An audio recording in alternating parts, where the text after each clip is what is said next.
mit reden. We'll talk after that. So we are in, today is, it's so cold, I forgot what day it is. Today is Tuesday, right? Rosh Chodesh Nisan, Tafshin Ayin Gimel. We are in Teres Menachem, Sefer HaMamorim Tafshin Yud Aleph, Tafshin Yud Beis. And we are on page Pei Zayin, in the Maimer Shabbos Pashas B'Chokeisem Mevarchem Chodesh Sivan Tafshin Yud Aleph, Vhishalachti B'Seichechem. On page Pei Zayin, we just began the paragraph starting with V'Yuvon. The Rebbe is addressing the concept of V'Hishalachti B'Seichechem, the Yud, the promise in Pashas B'Chokeisem that if we follow in Hashem's ways, in his Chukim, one of the things Hashem promises is V'Hishalachti B'Seichechem, I will walk among you. Be caused to walk amongst you. I'll be caused to walk among you.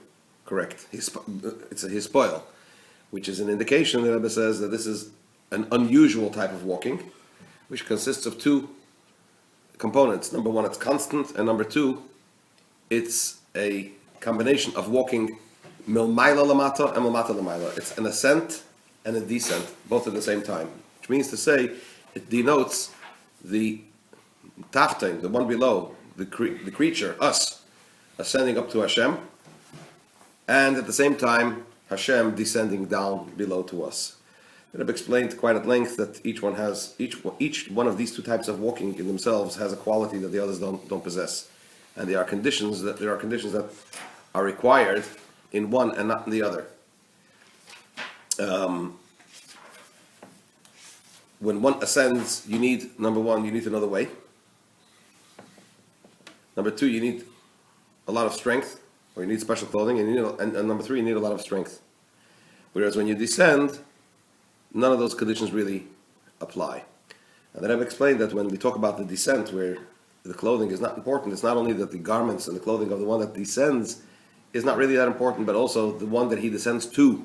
It doesn't really matter what type of clothing the one below is wearing.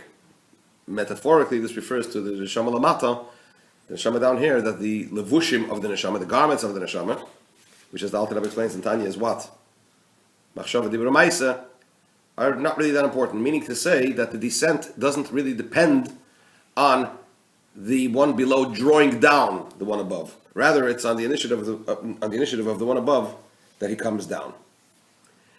And the Rebbe explained that this is true so far as the neshamas down here are. It's also true so far as neshamas, souls that are already departed and ascending from one Gan Eden to another, where all these matters are also relevant. And the Rebbe, in the descent from above to below, as I mentioned now, said that these conditions are not required, the conditions that prevail in the ascent. And he explained this in the context of Am Yisrael leaving Mitzrayim. And even though when the Jewish people left Mitzrayim, it says Ki Baruch Ha'am, they ran away. They disengaged from Klippa, from the opposite of Kedusha, in a way of running away, meaning to say it wasn't an orderly disengagement. They had to extricate themselves from Mitzrayim in a spontaneous and sudden way in order not to be consumed by the Klippa, which shows that the condition of Am Yisrael at the time was still such that they could have been affected by it. It could have, unless there was this idea of running away, they would have stayed there and been associated with it. And although there was Sfiras Omer that followed Yetzias Mitzrayim, which means to say there was a process of purification and refinement, nevertheless, the revelation from above that followed was infinitely greater than anything that they could have achieved through the process of refinement in Sfiras Omer. And it's really more the fact that the Sfiras Omer, the process of refinement that took place during Sfiras Omer, was of the type that it took away a hindrance from Am Yisrael to receive that revelation, but not that revelation drew down, not that refinement drew down the revelation from above. The Rebbe is going to explain it later on as well, in the context of Mashiach, where Mashiach is going to teach Am Yisrael in the form of Re'iyah, sight, rather than hearing, explanation through logic, as it's done now, or as it was done by Moshe Rabbeinu. And even though when you see something, everybody sees equally, or rather, what is seen appears to each one equally, but there are still levels in the perception of the one that sees, because as the Navi says, I'm just saying the headlines, we'll see it later on, the Navi says that when Mashiach will come, it'll be limiktanam va'ad g'dolam, from the smallest to the biggest. So in other words, there's still going to be differences in level, but the differences in level is not because of the revelation of above, it's rather to do with the perception of the ones below. But let's leave it at that. The Rebbe now explains this concept that when the revelation comes from above, the condition of the one below is not so important. That's what we're in the middle of explaining. And that's why when it comes to Tchias HaMesim, the resurrection of the dead, that, with the exception of the very few, as enumerated in the Mishnah and Sanhedrin and Kol Yisrael, Yeshalom Chelik Olam Haba, with the exception of the very few, all Yidden will get up. Everybody will be resurrected, as it were. Why? Because the revelation that comes and brings about the idea, this phenomenon of Tchias HaMesim has little to do with the Tachta and the one below. That's the idea that we're discussing over here. V'yuvan. This will be understood. Page Pezayin. Have you learned anything about Or and Kali, or you just don't try and put one on top of the other? Right now we're talking about Neshamas and Gufim. Neshamas and... But you still have a situation of something from above coming into a container below, in a way. Iron Kali generally is, the condition of the Kali is important. If the Kali is, in the normal order of things, when we talk about the air that fills the Kali. Here he's talking about a revelation, obviously, which is far greater than, being related to the condition of the one below. Let's go a little further inside. This will be understood from a parable of a great king, who sits in his royal chamber, Bilvush Malchus, in a royal garment, in royal clothing, V'keser Malchus, and the royal crown. And all the people, the entire nation, is standing outside. And all their requests reach those that are appointed by the king, or the ministers of the king. They are the ones that transfer the requests of the people to the king. Why? Because they themselves, it is impossible for them to enter into the king personally. That's the usual way things are.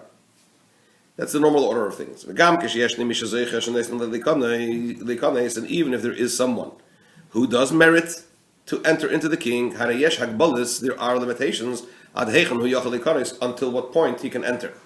To the outer courtyard, or to the inner courtyard, or indeed to the king's room itself. So this is the normal order of things, that there is a hierarchy, there's a separation, and so on and so forth. However, on occasion it happens that the king wants to reveal himself to the nation, to the people, it's then that he exits his chamber, and he stands at the gateway, at the door of the chamber, and he reveals himself to all the people, to the entire nation. Hainu, what does it mean when the king reveals himself? It's not that he reveals himself through an intermediary, or it's a diluted form of the king, so to speak. Hainu shamelech atzmai. It is that the king himself, as he is in his purest form, meaning to say undiluted, without any intermediaries, bilvush malchus or bekeser malchus, clothed in his royal garb, and crowned with the royal crown, with great pomp and beauty. Mizgal, he reveals himself to everybody. It's like when the Pope comes out of the balcony. Lahavdul. Aval, no longer he's resigned. Aval, but in such a manner, when the king reveals himself in this way, what's the effect on the people? When he reveals himself in such a way, neufel yiro pachad al ha'am, a fear and a trepidation falls upon the people, on the nation. Shemiz batlim legamri, they become completely nullified. To the extent that it's not possible for them to speak at all about their matters, or to ask their requests. Why? Because they're so overwhelmed by the presence of the king. There is another method of the revelation of the king. When the king clothes himself in civilian clothes, in simple clothes. And he also speaks to the nation with simple words and simple language, like a commoner, so to speak. Then he is in a mode of being relative to them, closer to them. It is then that they could speak in their concerning their personal matters, and to ask their requests. What does this mean? What's going on over here? What's the difference? It's the king. Although the people know, the nation knows that he indeed is the exact same king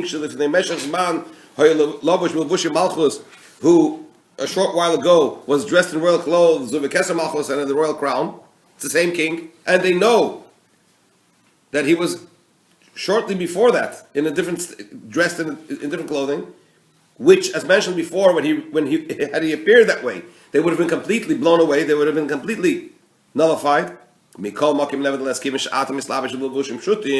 since now he is clothed, garbed in simple clothing, in civilian clothes, and he speaks to them simple words, simple matter, in a simple language. What is the net effect of this by the nation, by the people? This causes them to be able to speak concerning their personal matters, to ask their requests. So the Rebbe dissects this even further. When the king reveals himself dressed in simple clothing,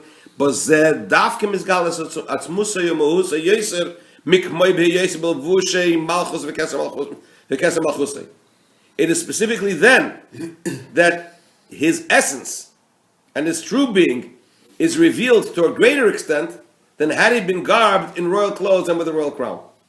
When the king is dressed in simple clothing, you have more of the essence of the king in a revealed form than when he's clothed in royal clothes and with a royal crown. Why? Because the reason why the king is now clothing himself in simple clothing and speaks in simple language is because of what? Because he desires for the people to speak to him concerning their personal matters on their level. To such an extent that because of this he forgoes the royal clothing, the royal garments, and the royal crown.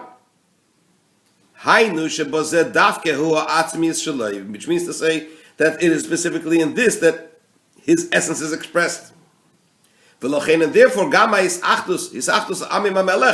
therefore also the connection of the people to the king when he is dressed in simple clothes, it is with the very essence of the king, very essence of the king himself.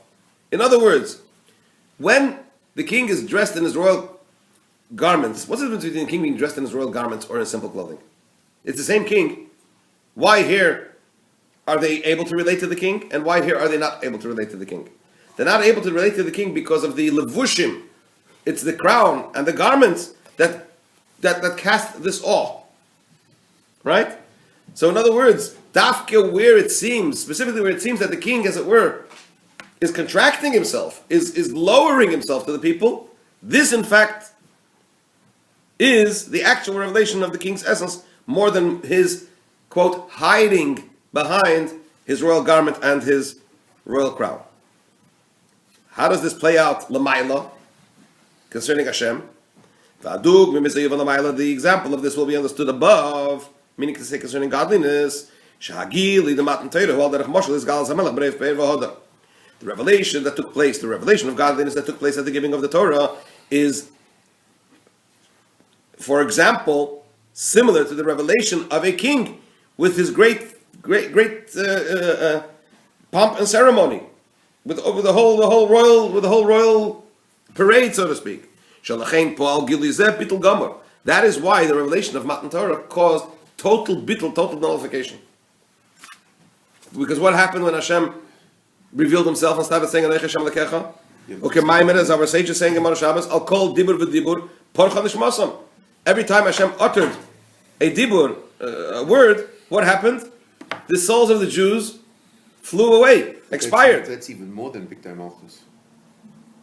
Correct. And how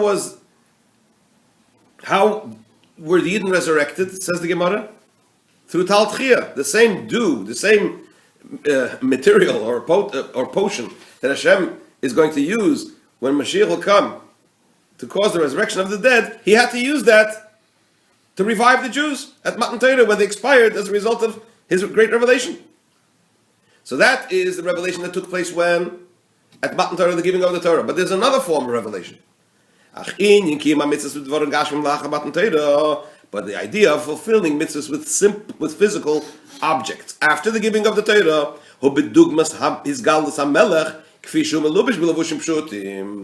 this is similar to the king revealing himself as he is clothed in civilian clothes, in simple clothes. Hashem revealing himself and becoming present through physical objects. This is the reason why mitzvahs are clothed in physical objects and physical things. Why? Because this is, in other words, because this is an indication of Hashem revealing himself like the king in civilian clothes. But this doesn't diminish the presence of the king. But it is specifically in the physical, mundane matters in which mitzvahs are expressed. Over there, you find the very essence of the king. As it says in the Tikkunei Zohar, les machshava tfisa beklal, no thought can grasp him at all. Meaning, no, with our faculty of thought, we cannot grasp the essence of Hashem. Ki im kasher tfisa mislabeshes v'tirosu mitzvisa. But rather, when could we grasp him? How could we grasp him when he is clothed in Torah and in mitzvahs? V'hainu. This means it means that through the fulfillment of Torah and mitzvahs, we grasp, we take hold of the very essence of Hashem, literally. Which cannot be grasped even in the level which is known as machshava akduma da'ak, the very highest level of machshava, of thought, of Adam Kadmon, which is way, way beyond, at the very, very beginning of what? Of Seder Shtalshalos, of the order of descent. And that is why the idea of the fulfillment of Torah mitzvahs in the physical sense specifically is the vessel, is the channel through which one is zeich and one merits ultimately the resurrection. Because as mentioned before, the resurrection of the dead comes specifically through whom? Through Hashem himself. Why? Because just like creation in the first place comes from whom? From Hashem himself. The resurrection of the dead is creation ex nihilo, something from nothing really. The only difference is that whoever will be resurrected was already alive before, but in effect, it's like something completely new. The giving of life is the domain of Hashem himself. So therefore, Torah and mitzvahs is the channel through which one is zeich, one merits tchias hamesim, because in Torah and mitzvahs, what do we grasp with Torah and mitzvahs? Hashem's very essence. And therefore, this is the channel through which we are zeich to what? To tchias hamesim. We'll stop here.